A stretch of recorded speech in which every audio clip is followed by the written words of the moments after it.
It's Sunday night. Origins is over.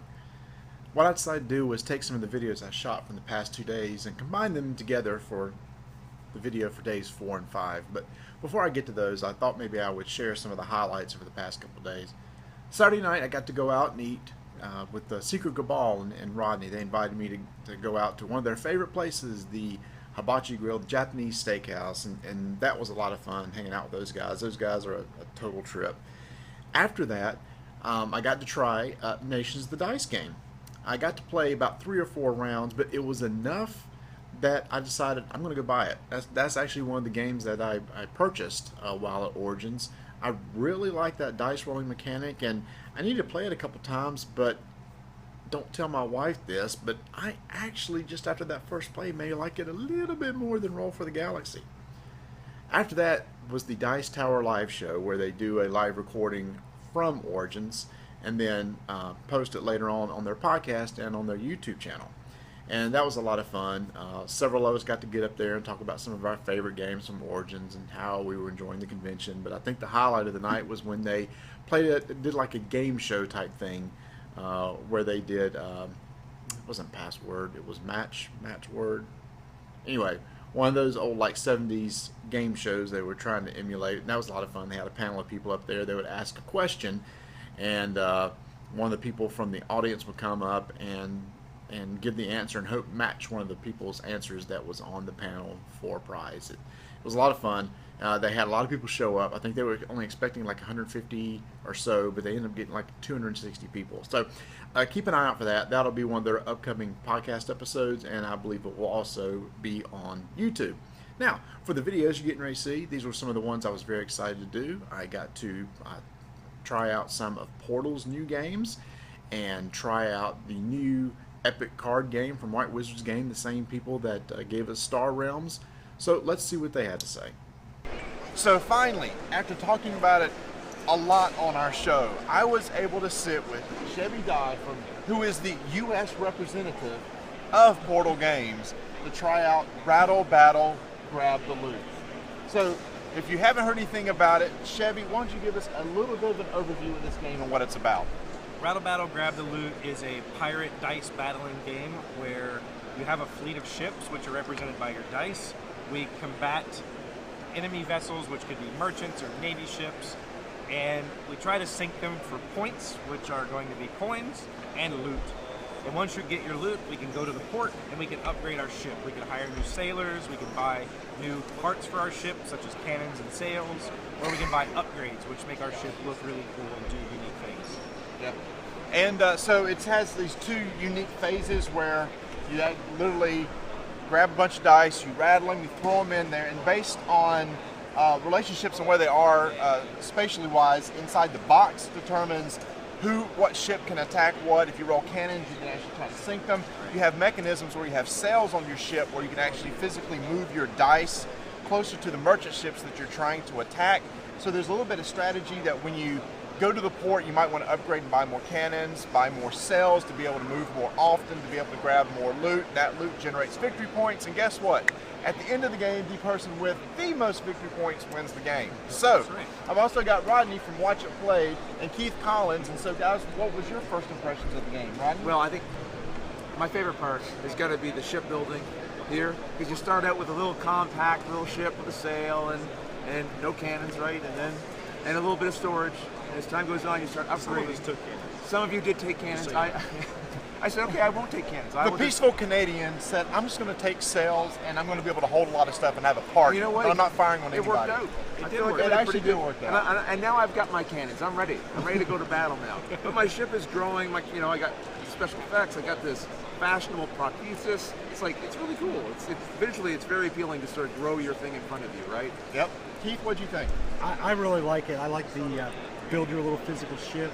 You get your stuff out there. I like chucking a big handful of dice all in the box. Yeah. And the way that the dice turn into almost like a little, very simple miniatures game right on the board. Very simple. It's real cool. And then the unique upgrades, unique crew members that just, now it's no longer a symmetrical game, I can regenerate sales. You can go buy stuff cheap. Really cool. Now, I will say that this is a dice game, so there is luck involved. and Chevy just showed me a paragraph at the end of the rule book saying, this is a dice game, and there is luck. It's meant for fun. It's a kind of different game from Portal games where it's not a heavy strategy game. So it's more of just a fun, kind of luck-based game where you just kind of get together and have a lot of fun, and I think they've achieved that. So yes, I was getting a little frustrated with the dice rolls, but he showed me the paragraph and like, well, you're kind of meant to get frustrated because that's the type of game it is. But there's another part of being a pirate. That's right. That's true. But there's another game that they also showed here, and Rodney came up to me last night and he said, have you played this 2-player game that they're coming out with called Tides of Time? Now, Chevy, why don't you tell us a little bit about this game? Tides of Time is a 2-player drafting card game where you're building an empire through 3 ages as it rises and collapses on the Tides of Time. You're going to get 5 card hands. You're going to draft 1 card at a time back and forth, and then each card has a suit and is scoring gold. So say for each card of a suit you get 3 points. So you're going to try and draft those suits. At the end of the draft, you're going to choose one of those cards to keep for the rest of the game, one to remove from the game, and then we're going to do it again. You're going to do that 3 times, and the player with the most points wins. Yes.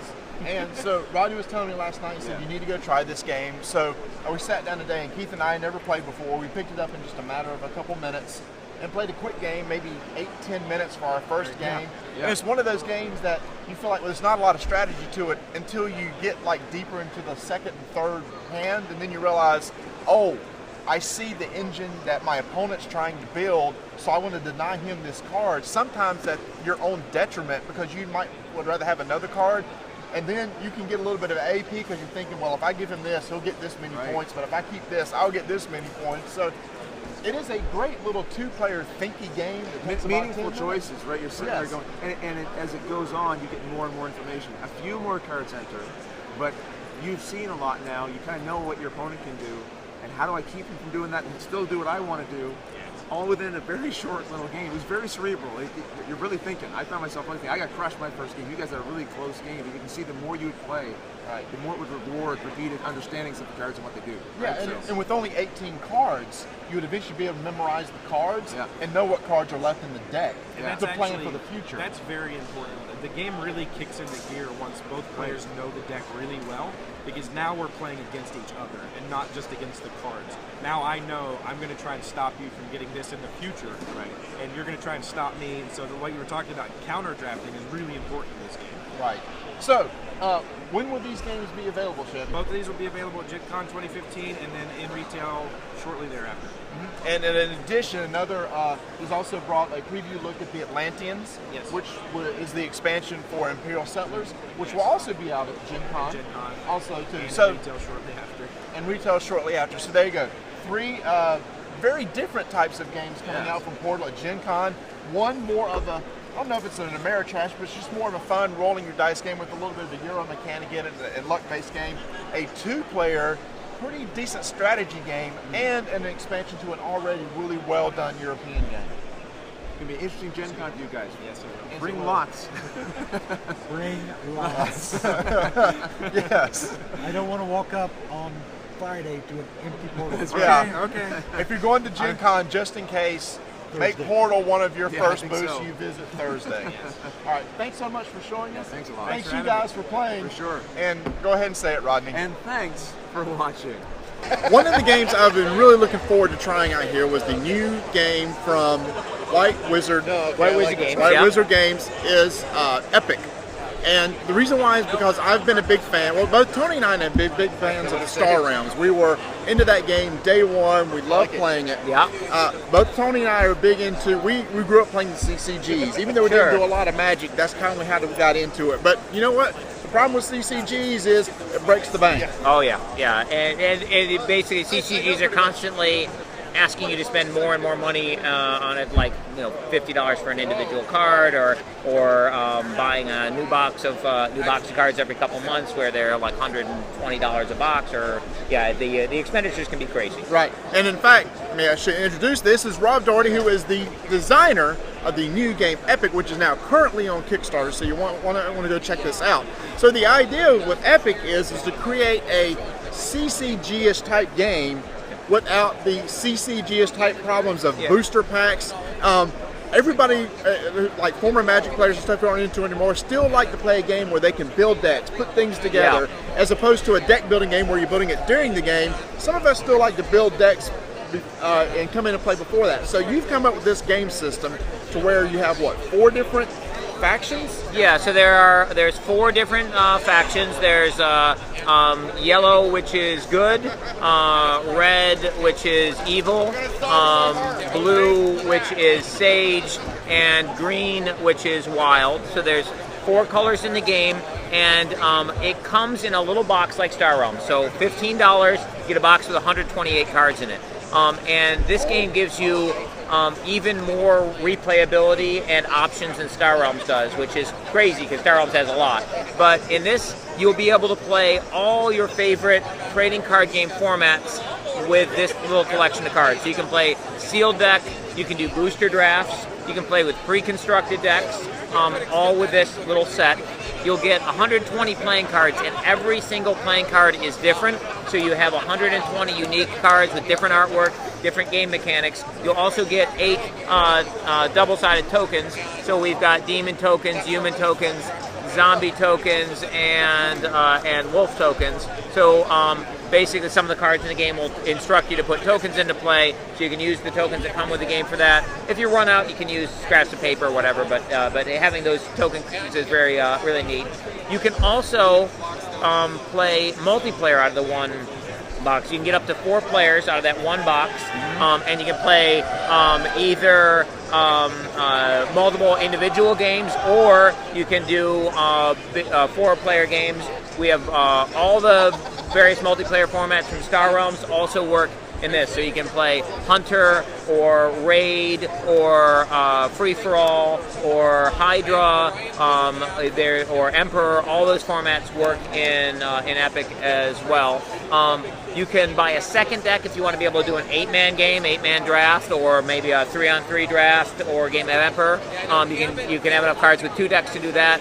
Or if you buy a third deck, you can either play the limited formats with extra cards left over, so you can have an 8-man draft, and you can draft more than 30 cards. You can build down to a 30-card deck, or you can play constructed. In the constructed format, you're allowed 3 copies of any one card in your deck.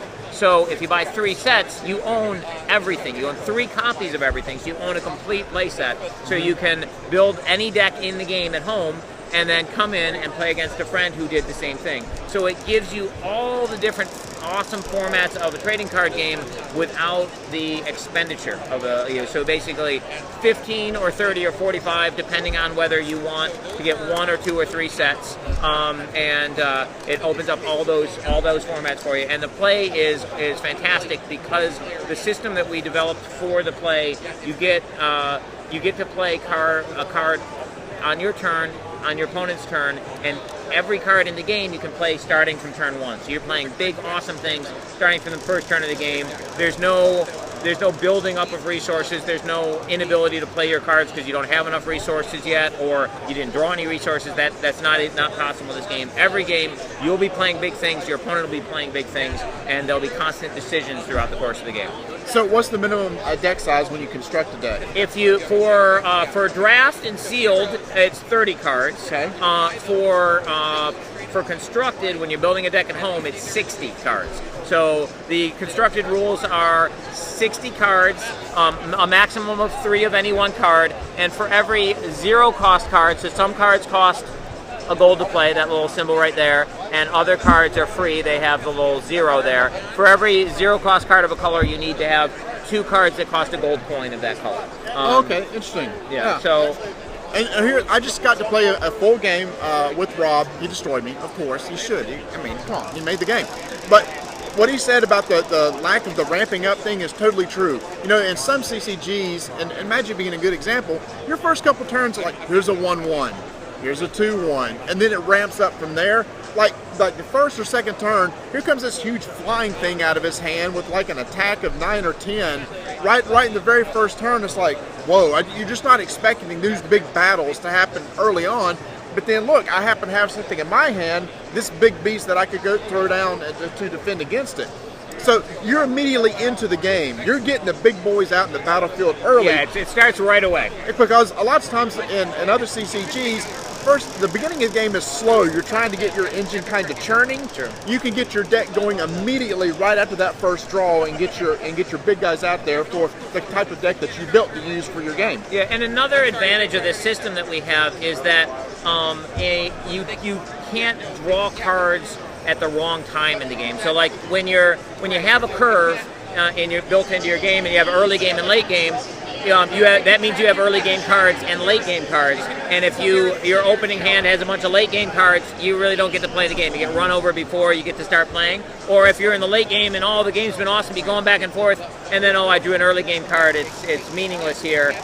You can have this sort of letdown at the end of the game. In Epic, all the cards are big, all the cards are powerful, so you're going to be able to play big stuff in the beginning of the game. But in the late game, when you're drawing cards, you're drawing powerful cards that are going to matter in the late game. So it creates this wonderful scenario where what you're deciding to do is what matters in the game, not did I draw the stuff that I can play. Right, and it was talking about you get 1 gold per turn, so nothing costs more than 1 gold. Just at your turn, you have 1 gold to spend, and you can spend it to play it. But what's cool is on your opponent's turn, if they attack, you get a gold, and if they attack, you can use it to play a card, or use it at the end of their turn to play another card.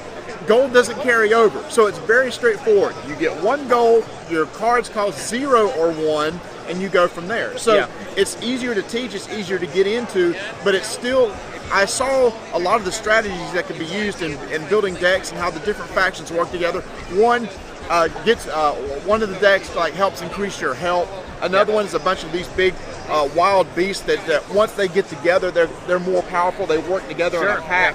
And then you have your evil demons that can come out and necromancy, where you can pull stuff back from the dead and sacrifice some of your health to give something out on the table. So they all play totally different. There's a lot of strategy right there. The Kickstarter's going on right now. Yeah, Kickstarter's going right now, and you have 2 options on the Kickstarter. You can come in at the $15 level and get the full game, or if you want, you can play at a $20 level. And at the $20 level, you get a whole bunch of extras. You get the year 1 promo cards. There's 12 different promo cards will be given out to stores over the course of the year for them to give away as event prizes. You'll get all those early if you come in at the $20 level. Also, there's a bunch of stretch goals which have been reached, so you'll be getting extra tokens and extra playing cards, and there's these demigod cards which give you different options with pre-constructed decks.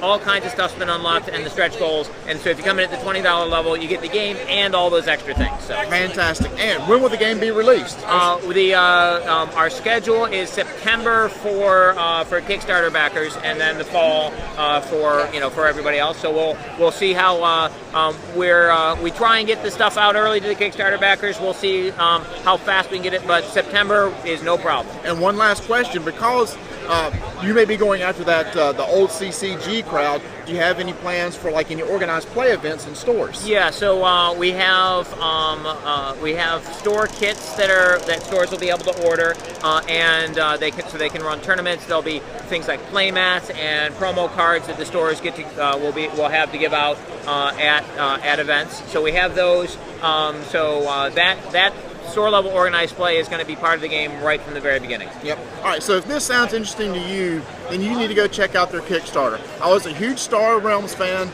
As soon as the Kickstarter went live, I went and pledged it. This is right up my alley, and if this sounds good to you, you should go back it too. Thanks, Rob, so much for your time. Thank you, guys. I think overall Origins was a wonderful success. I had a great time. I think the numbers were a little bit higher than they were last year. There seemed to be a lot of energy, a lot of buzz. It's just a really great con. It's in a great location, and like I showed you, there's some great food to be had, and there's a lot of options for gaming, and there's a big open wide convention center. But it's not as crazy as Gen Con, such that you can't find somebody to play a game with, or there's hustle and bustle. And we were talking today, like you could stop in the aisle and actually talk to people. At Gen Con, you can't do that because you just get swept away from the ongoing traffic or whatnot. So if you ever have any interest in going to Origins, I highly recommend it. I think it's a really good con, and hopefully it's going to get better over time too. Next year it's going to be in the middle of June.